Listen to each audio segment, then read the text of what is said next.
Well, Zoraida, I had a chance to speak with Mark Vargas. He is a spokesperson for Patty Blagojevich, and he says that she remains hopeful after hearing the president's comments last night. President Trump told reporters on Air Force One that he is seriously considering commuting the former governor's sentence, and he feels as though that Blagojevich was treated unfairly. Now, the president also hinted that an announcement could come soon. The president told reporters, quote, "I'm thinking about commuting his sentence very strongly. He's been in jail for 7 years over a phone call where nothing happens, over a phone call which he shouldn't have said what he said, but it was braggadocio, you would say."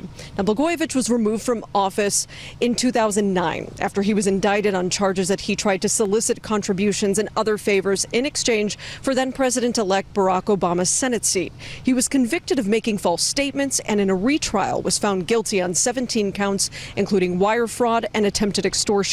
The former governor spoke with our Phil Rogers back in 2017. He said if the standard used to convict him was used on all politicians, then they would all meet his fate of a hefty prison sentence. Every former president that's still alive is coming to prison.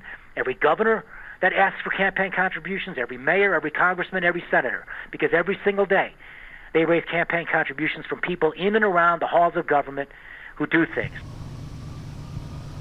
The Supreme Court in 2019 declined to hear Blagojevich's appeal, but the president indicated in a tweet back then that he would consider commuting the sentence.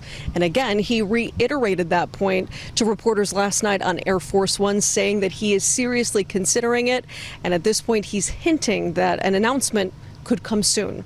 Reporting live from the Ravenswood Manor neighborhood, Lisa Chavarria, NBC 5 News. All right, Lisa, thanks. And we'll be watching.